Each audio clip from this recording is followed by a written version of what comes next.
In this video, we are going to learn the poem Stopping by Woods on a Snowy Evening.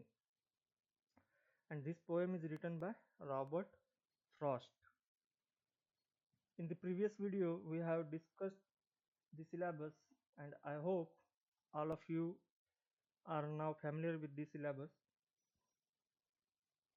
So, our today's topic is the poem Stopping by Woods on a Snowy Evening. Before starting the poem, let's discuss something about the poet, that is Robert Frost. Robert Frost was born in 1874 and died in 1963.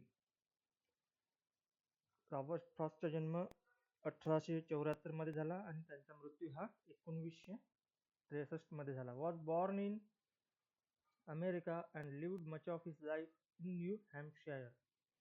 त्यांचा जन्म हा अमेरिकेत झाला आणि त्यांनी त्यांचं जीवन हे new Hampshire या शहरामध्ये व्यतीत केलं.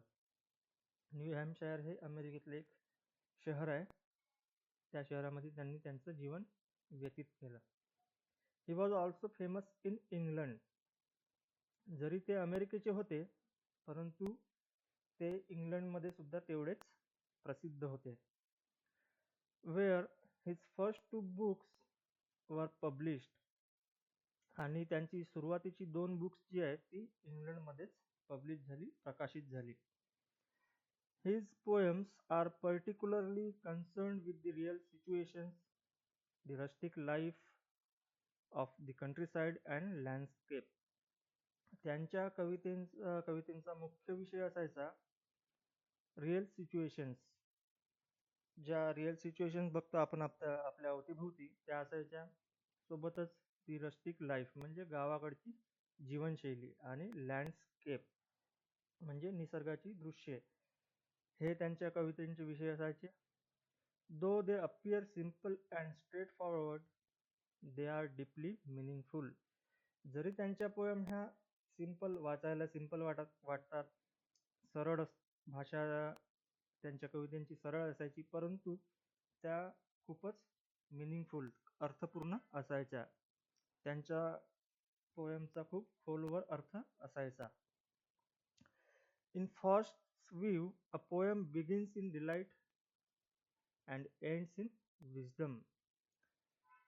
आपले जे पोएट आहे या कवितेचे रॉबर्ट फ्रॉस्ट यांच्या मते कविता जी आहे begins in delight and ends in wisdom. तर कवितेला जेव्हा आपण तिचं वाचन करतो सुरुवातीला तर आपल्याला आनंद होतो, परंतु तिचा शेवट होतपर्यंत आपल्याला काही ना काही त्याच्यातून ज्ञान मिळत असते. आणि त्यांची ही जी वाक्य आहे कवितेबद्दल ही खूप प्रचलित आहे. That a poem begins in delight and ends in wisdom. This may be the reason why he refused to experiment with the free verse and wrote in traditional styles. आणि त्याचं हे कारण असू शकते की त्यांनी फ्री वर्स म्हणजे आपण कविता लिहिताना आपल्याला कोणत्याही प्रकारचे बंधन नसते, परंतु त्यांनी ते न स्वीकारता त्यांनी ट्रेडिशनल स्टाईल म्हणजे ज्या पारंपरिक पद्धतीमध्ये कविता लिहिल्या जातात त्याचा स्वीकार केला. He was awarded the Pulitzer Prize for Poetry 4 times in 1924, 1931, 1937 and 1943. जसं इंडियामध्ये भारतामध्ये साहित्य अकादमी अवॉर्ड दिला जातो, सर्वोत्कृष्ट साहित्यासाठी साहित्य अकादमी अवॉर्ड दिला जातो, त्याच प्रकारे अमेरिकेमध्ये पुलित्झर प्राइज दिलं जाते. आणि ते प्राइज त्यांनी 4दा जिंकलं. कधी? 1924, 1931, 1937 and 1943. However, his first book of poetry, A Boy's Will, was published in England in 1913 with an introduction by Ezra Pound. As no American publisher had accepted it, त्यांचं जे first book आहे, पुस्तक आहे, त्याचं नाव होतं अ बॉईज विल ते इंग्लंडमध्ये publish झालं 1913 मध्ये. आणि त्या पुस्तकाचं इंट्रोडक्शन लिहिलं होतं इजरा पाउंड यांनी. इजरा पाउंड हे सुद्धा अमेरिकेचे एक लेखक आहेत. तर त्यांचं जे पहिलं बुक आहे, पुस्तक आहे, ते इंग्लंडमध्ये का पब्लिश झालं? कारण की कोणीही अमेरिकेतला पब्लिशर त्यांचं बुक पब्लिश करण्यास तयार नव्हता. या कारणामुळे त्यांना आपलं पहिलं बुक इंग्लंडमध्ये पब्लिश करावं लागलं. हिज वेल नोन वर्क्स आर, आता त्यांची काही प्रख्यात पुस्तके आहेत, त्यांच्यापैकी इथे काही नावं दिली आहेत. तर पहिला आहे नॉर्थ ऑफ बॉस्टन, दुसरा आहे न्यू हॅम्पशायर, आणि तिसरा आहे वेस्ट रनिंग ब्रुक, आणि नेक्स्ट आहे अ फर्दर रेंज, आणि शेवटचा आहे कम्प्लीट पोएम्स. कम्प्लीट पोएम्स हे त्यांचं कवितेचं कलेक्शन आहे. त्यांनी त्या पोएम पूर्ण एका पुस्तकामध्ये कलेक्ट केल्या आणि त्या पब्लिश केल्या 1951 मध्ये. These are the details about Robert Frost, and you must remember these things, for you have to write these things in the introduction of your answer. तुमच्या उत्तराच्या सुरुवातीला तुम्हाला प्रास्ताविक लिहायचं असते आणि त्या प्रास्ताविकामध्ये या गोष्टी येणं जरुरीचं आहे, म्हणून तुम्ही या गोष्टी लक्षात ठेवल्या पाहिजे. तर आपले जे कवी आहे ते कुठले होते, त्यांनी कोणते वर्क्स पब्लिश केले, त्यांचे कोणते वर्क्स फेमस आहेत, त्यांच्या वर्कचा विषय काय असायचा, या सर्व गोष्टी तुम्हाला लक्षात असल्या पाहिजे. Now moving forward to our poem, that is stopping by woods on a snowy evening. तर आपली जी आजची पोएम आहे stopping by woods on a snowy evening, त्याचा अर्थ लक्षात घ्या पोएमचा. स्टॉपिंग म्हणजे थांबणे, वुड्स म्हणजे झाडे, इथे वुड्सचा अर्थ होतो झाडे किंवा एखादं छोटंसं forest. On a snowy evening संध्याकाळी, आणि स्नोवी म्हणजे जिथे हिमवृष्टी होत आहे, बर्फ पडत आहे, अशा संध्याकाळी एखाद्या छोट्याशा फॉरेस्टमध्ये थांबणे, असं या कवितेचं नाव आहे. तर stopping by woods on a snowy evening was written in 1922. तर ही पोएम केव्हा लिहिली गेली? 1922 मध्ये.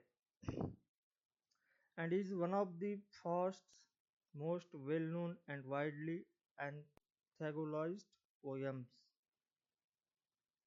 आणि ही पोएम अशी आहे की ही जग प्रख्यात आहे आणि या पोएमच्या खूपशा अशा कलेक्शन्स मध्ये समावेश केला गेलेला आहे.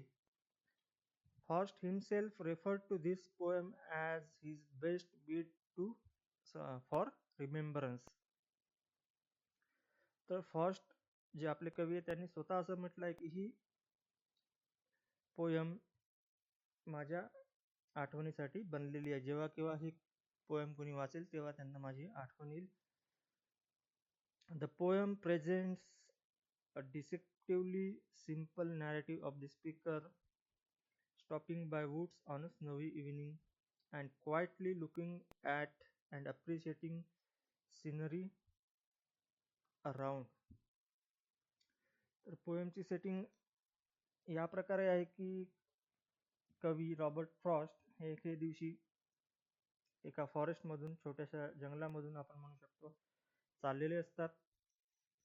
तर ते आजूबाजूचं जे सौंदर्य असतं ते बघून त्यांना असं वाटतं की आपण इथे काही काळ थांबलं पाहिजे आणि आपला काही वेळ इथे दिला पाहिजे आणि थोडासा आनंद घेतला पाहिजे.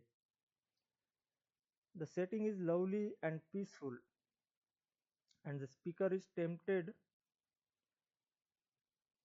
to stay back longer. आणि हे जे सीन आहे, जो लँडस्केप आहे, तो कवीला आपल्या एवढा आवडतो की त्यांना मोह होतो की आपण इथे खूप वेळ थांबलं पाहिजे, आपला खूप वेळ इथे व्यतीत केला पाहिजे. परंतु but he realizes that the journey has not ended and that he has to travel a quite distance before resting.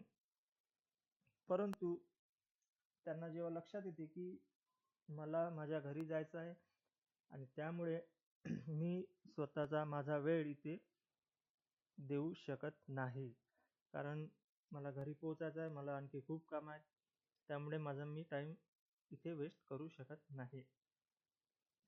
The poem brings out the conflict between the demands of worldly responsibilities and the simple pleasure of gazing at beautiful landscape. आता इथे आपल्याला पोएटची द्विधा मनस्थिती लक्षात येते की त्यांना हा जो लँडस्केप आहे, फॉरेस्ट जे आहे, हे खूप आवडला आणि त्यांना वाटले की मी माझा भरपूरसा वेळ इथे दिला पाहिजे. परंतु तेव्हाच त्यांना लक्षात येते की मला भरपूर अशी कामं आहेत, ती पण मला करायची आहे, त्यामुळे मी माझा इथे जास्त वेळ देऊ शकत नाही. The refrain at the end of the poem, "Miles to go before I sleep," is one of the most quoted lines in the English language. तर जी शेवटची लाईन आहे, "miles to go before I sleep", ती repeat झाली आहे, त्यामुळे जेव्हा लाईनचं repetition होते तेव्हा त्याला रिफ्रेन म्हणतात. तर या ज्या लाईन आहे त्या आजपर्यंत इंग्लिश लिटरेचरमध्ये कोट केल्या जाणाऱ्या इम्पॉर्टंट लाईन्स आहेत. तर त्या का आहेत, तर त्या आपण पोएमच्या एंडला बघू. Now here is the text of our poem. Whose woods these are, I think I know. His house is in the village though. तर इथे कवी म्हणतात, आता या पोएमच्या सुरुवातीला पोएमची सेटिंग लक्षात घ्या. तुम्हाला एक इमेज दाखवतो मी, तुम्हाला त्याद्वारे कल्पना येईल.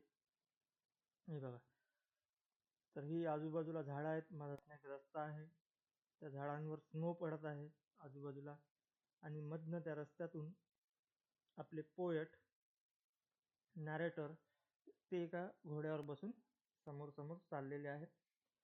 परंतु आजूबाजूचं दृश्य बघून, नैसर्गिक सौंदर्य बघून त्यांना मोह होतो की मी इथे काही काळ थांबलं पाहिजे आणि या निसर्गाचा आनंद घेतला पाहिजे. Whose woods these are, I think I know, his house in the village though. तर ते म्हणतात, हे सगळं बघून तिथे थांबतात आणि म्हणतात, तर हे जे कोणाचं फॉरेस्ट आहे, मला वाटतं की माहीत आहे मी त्यांना, आणि या फॉरेस्टच्या मालकाला मी ओळखतो सुद्धा. He will not see me stopping here to watch his woods fill up with snow. आणि या मालकाला माहीत सुद्धा पडणार नाही, कारण तो त्याच्या गावात आहे.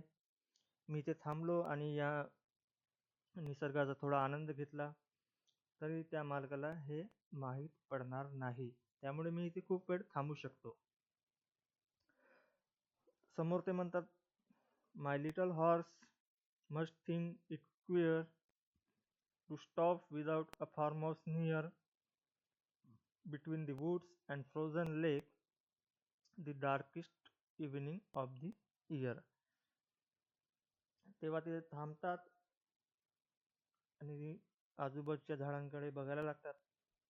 तेवढ्यातच त्यांचा हॉर्स, ज्या घोड्यावर ते परिधान झाले, त्याला स्ट्रेंज फील होते, कारण त्याला सवय असते की तिथून निघालो तिथून आपल्या फार्म हाऊसवर जाऊन थांबणे किंवा आपल्या घरी जाऊन थांबणे.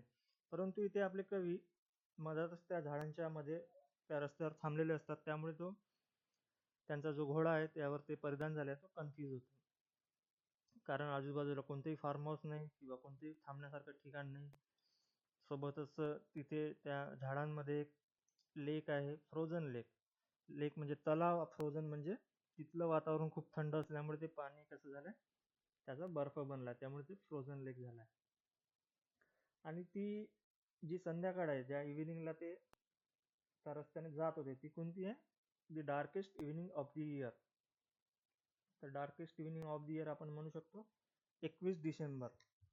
तर 21 डिसेंबरला आपल्याकडे सर्वात मोठी रात्र असते. तर हा रेफरन्स इथे लागू होतो, the darkest evening of the year. त्यामुळे तो घोडा जो आहे थोडा कन्फ्यूज होतो आणि त्याला स्ट्रेंज फील होते. He gives his harness bell a shake to ask if there is some mistake. आता तो त्यांचा घोडा काय करतो? हार्नेस. हार्नेस म्हणजे आपण इथे म्हणू शकतो लगाम, जे त्याच्या नाकामधून दोर वगैरे टाकलेले असतात त्याला कंट्रोल करण्यासाठी, त्याला आपण म्हणतो लगाम. आणि सोबतच त्यांना बेल्स वगैरे बांधलेले असतात. तर तो घोडा काय करतो? He gives his harness bells a shake to ask if there is some mistake. तर तो घोडा आपल्या बेल्स वाजवतो आणि तो आपल्या मालकाला याद्वारे विचारतो की तुम्ही काही मिस्टेक तर करत आहे ना, नाही ना, कारण तुम्ही इथे अनलोड ठिकाणी थांबलेले आहेत. The only other sounds the sweep of easy wind and downy flake. तिथे फक्त जो आवाज येत असतो तो कशाचा असतो?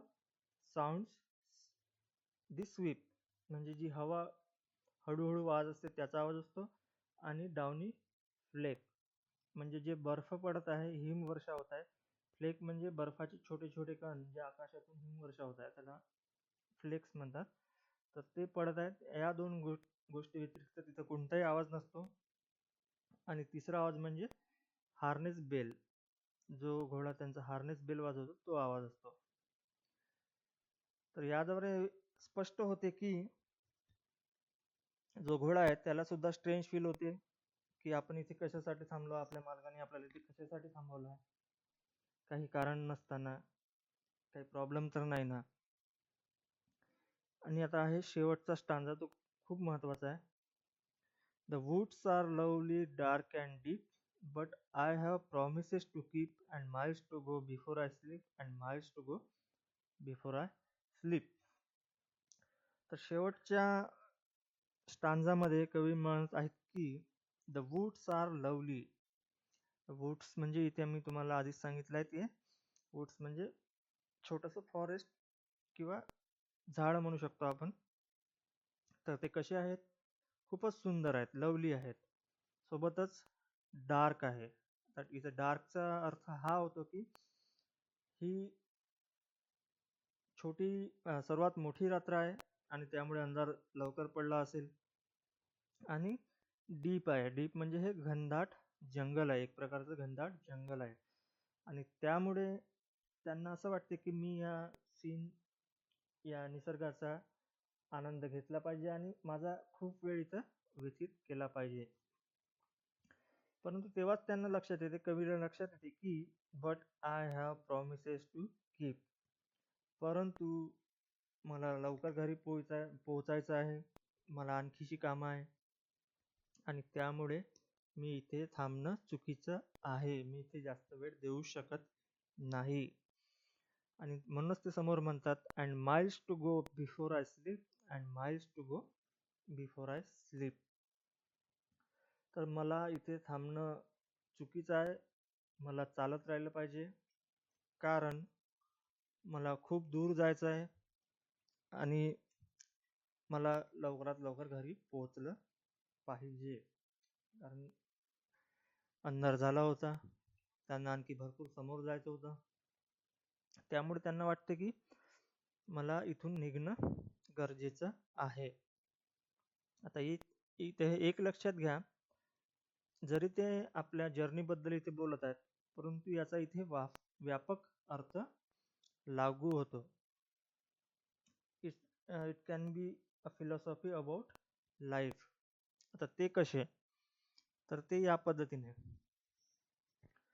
आपल्याला जीवनात अशी भरपूर कामं आहेत जी पूर्ण करायची आहे, परंतु त्यावेळेस आपल्याला असं वाटते की आपल्याला काही जीवनात वेगळं केलं पाहिजे, काही गोष्टींचा आनंद घेतला पाहिजे, परंतु आपल्यावर एवढ्या जबाबदाऱ्या असतात की ते आपल्याला आधी पूर्ण केल्या पाहिजे. आणि त्यामुळेच आपल्या ज्या आवडी असतात, छंद असतात, त्या आपण पूर्ण करू शकत नाही. आणि त्याच गोष्टीचा अर्थ इथे प्रकट होतो, and miles to go before I sleep and miles to go before I sleep. इथे स्लीपचा अर्थ होतो डेथ, म्हणजे आपल्या मृत्यूपूर्वी आपल्याला भरपूर अशी कामं आहेत ती पूर्ण करायची आहे. आणि त्यामुळेच ही जी आपली काही आनंदाची क्षण आपल्याला व्यतीत करायची ती आपल्याला व्यतीत करता येत नाही. तर अशा पद्धतीने या पोएमचा इथे शेवट होतो. नेक्स्ट व्हिडिओमध्ये आपण नेक्स्ट टॉपिक बघू.